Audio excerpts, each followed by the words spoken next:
In this week's session, we have been reading in the sections around 30, and section 31 is a really astonishing section where he begins with one of the great poetic lines to emerge out of science. It could only have come out of a study of science, and that is, I believe a leaf of grass is no less than the journey work of the stars.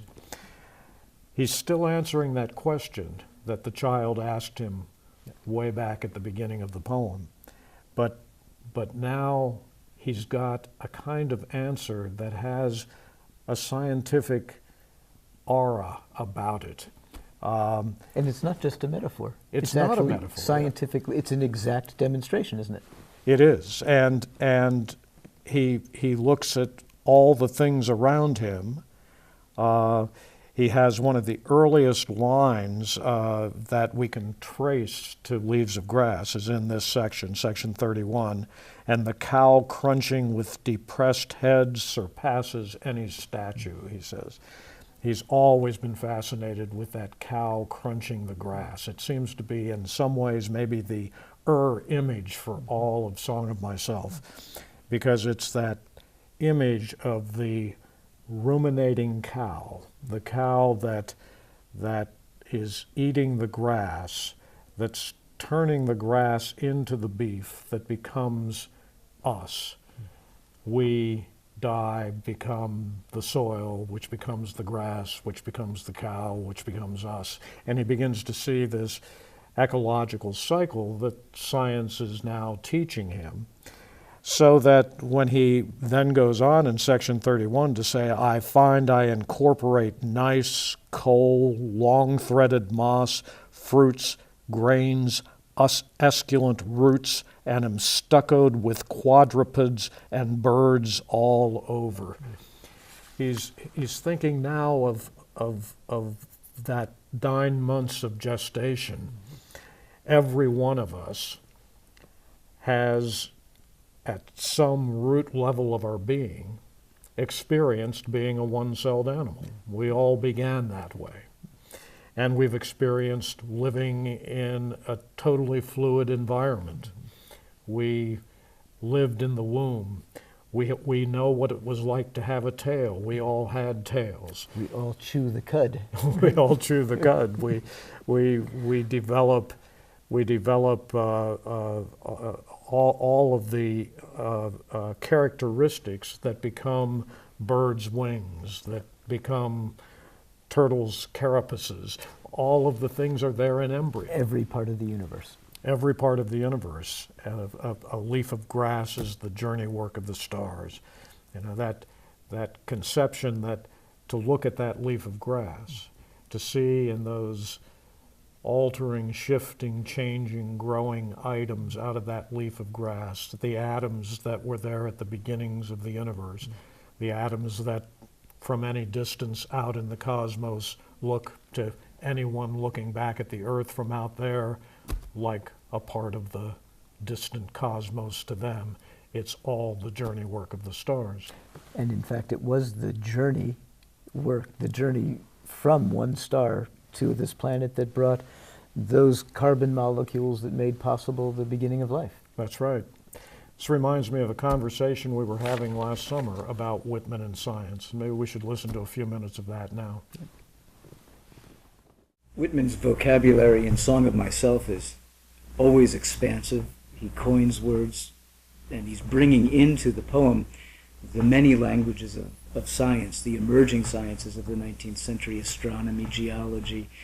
He's giving us a big picture of the universe, and that seems to be one of the guiding principles of the poem, isn't it? Yeah, he was fascinated with every development in science, kept up with them through the burgeoning magazine market. Every time there'd be a new magazine piece on science, he would mark it up and cut it out and put it into the notebook, into his scrapbooks of various sorts. Everything in the 19th century was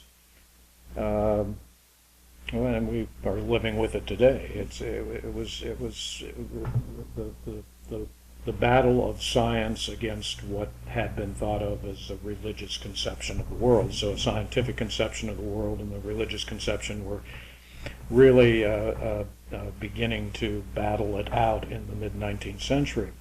And so many people were retreating from the ways that science was exploding open the universe, exploding open time, and exploding open space.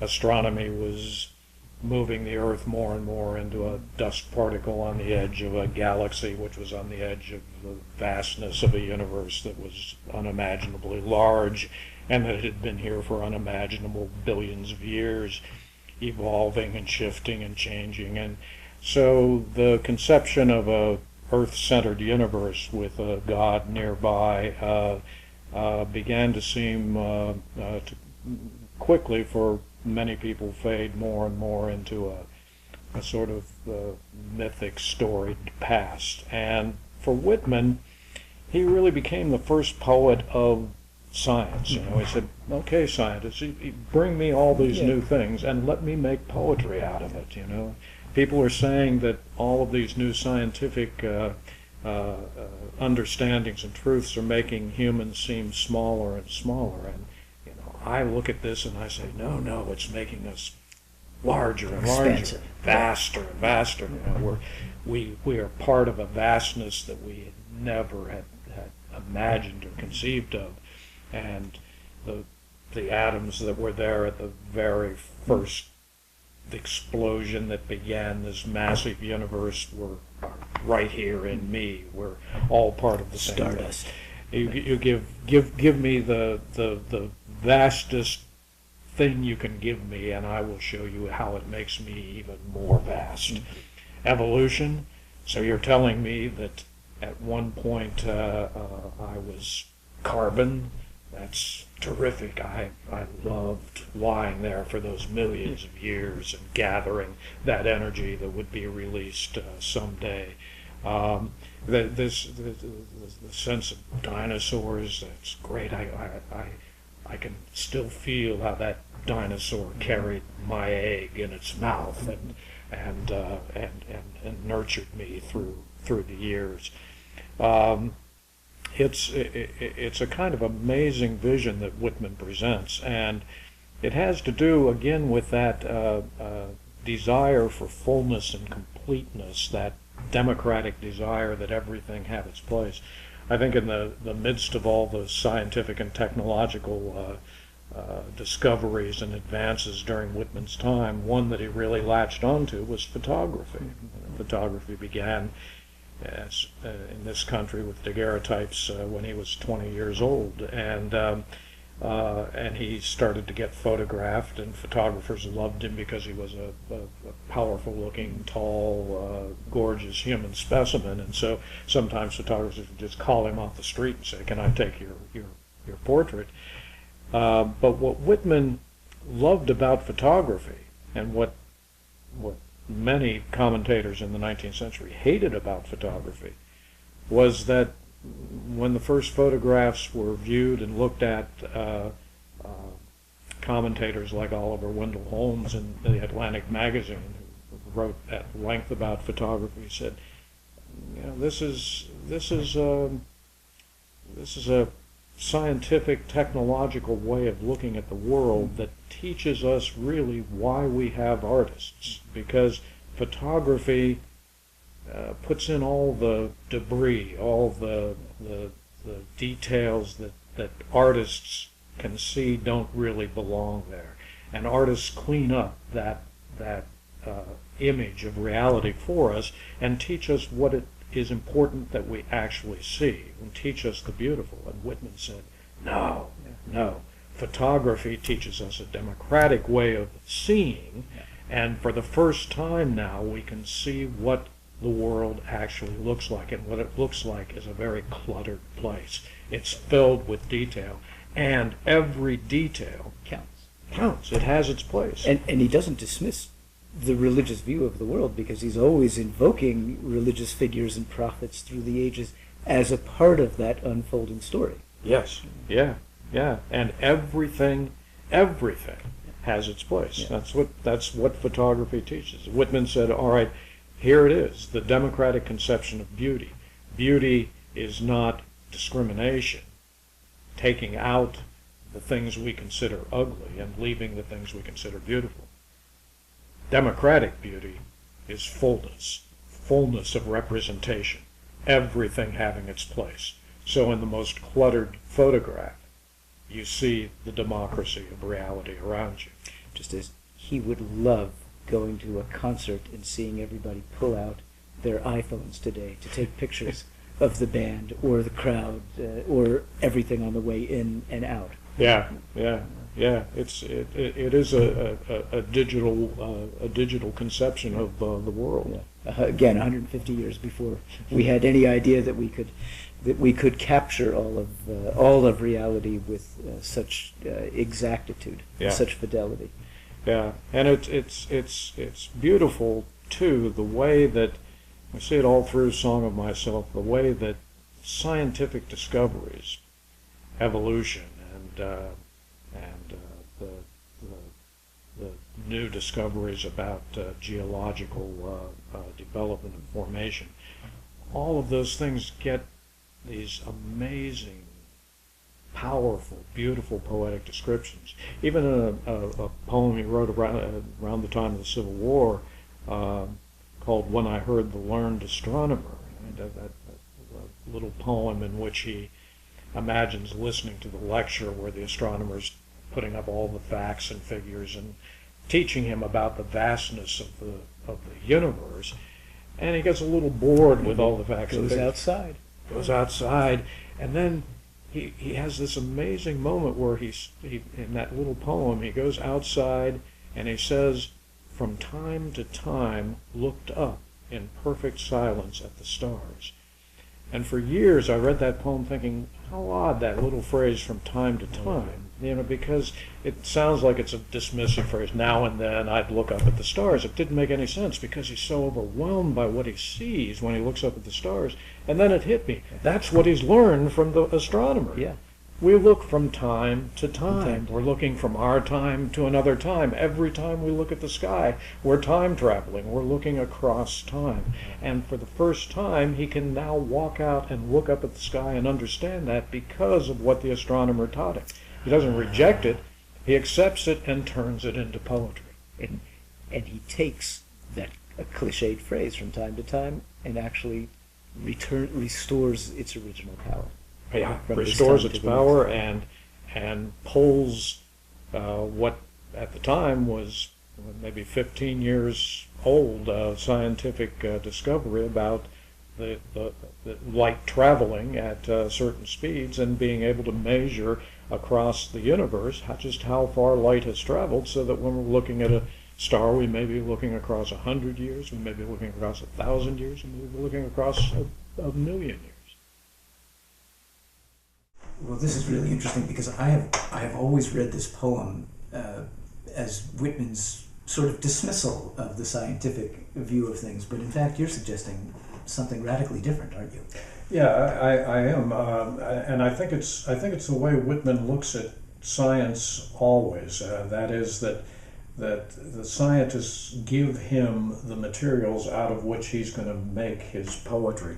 I mean, I think in Song of Myself, to the passage in section 23 when he says, "Hurrah for positive science, long live exact demonstration." And he goes on and he talks about, this is the lexicographer, this the chemist, this made a grammar of the old cartouches. These mariners put the ship through dangerous unknown seas.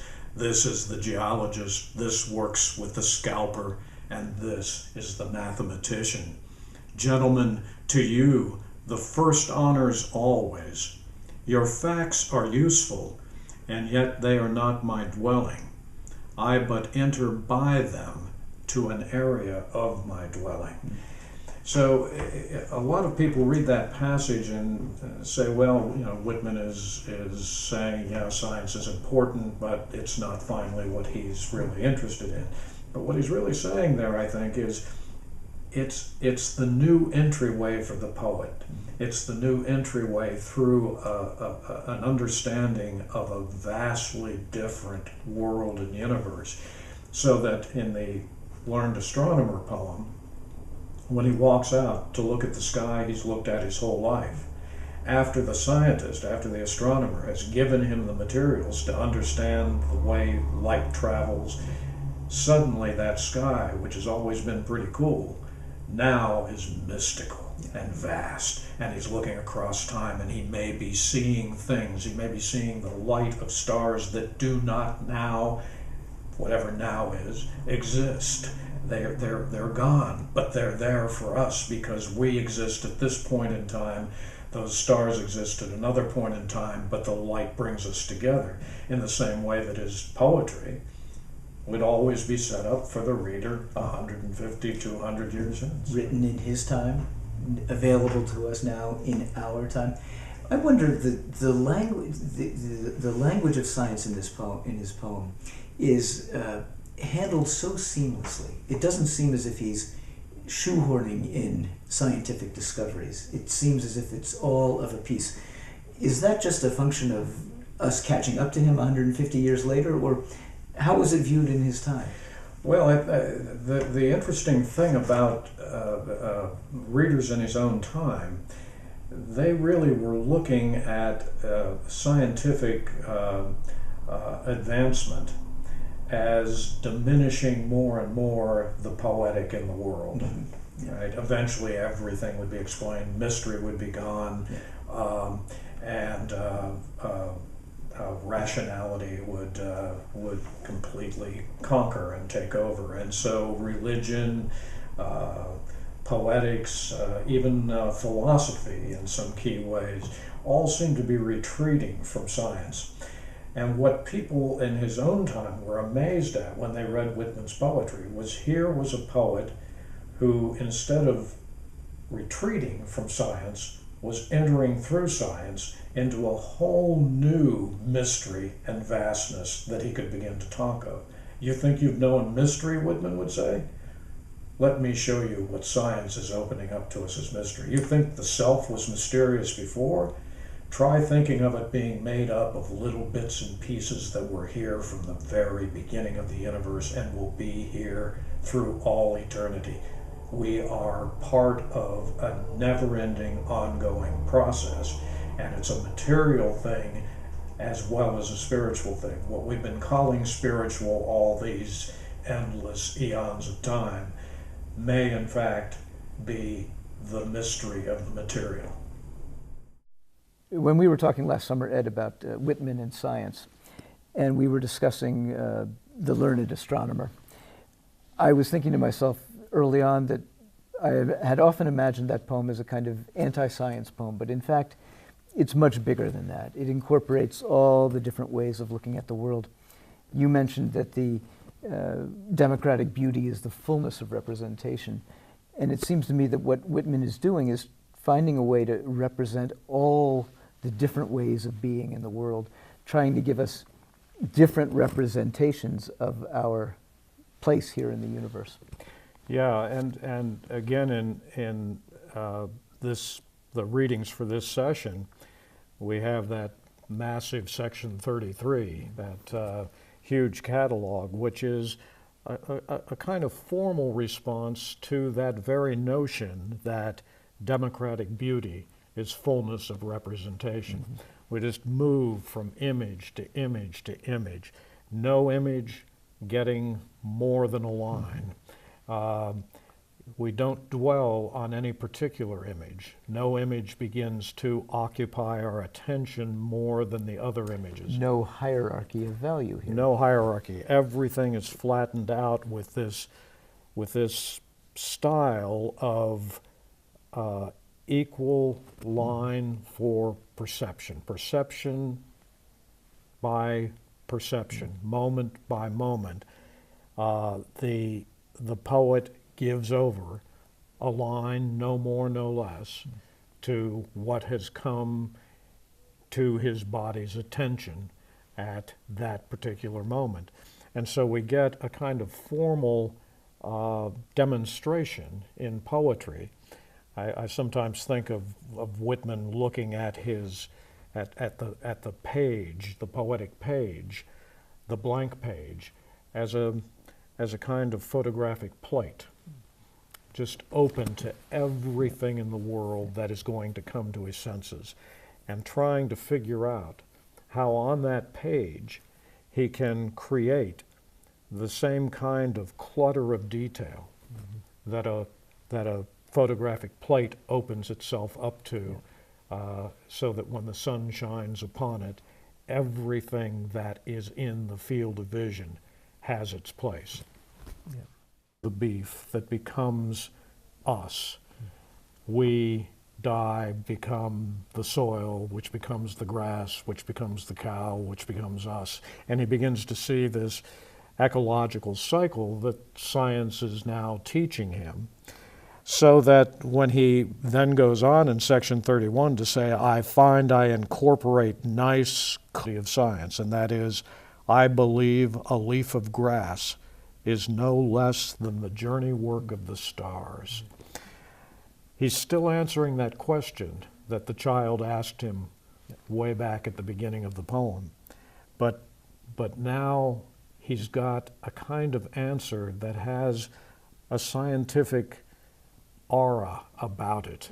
In this week's session, we have been reading in the sections around 30, and section 31 is a really astonishing section where he begins with one of the great poetic lines to emerge out of science. It could only have come out of a study. And it's not just a metaphor. It's not a actually metaphor. Scientifically, it's an exact demonstration, isn't it? It is, and he looks at all the things around him. He has one of the earliest lines that we can trace to Leaves of Grass is in this section, section 31, and the cow crunching with depressed head surpasses any statue, he says. He's always been fascinated with that cow crunching the grass. It seems to be, in some ways, maybe the image for all of Song of Myself, because it's that image of the ruminating cow, the cow that is eating the grass, that's turning the grass into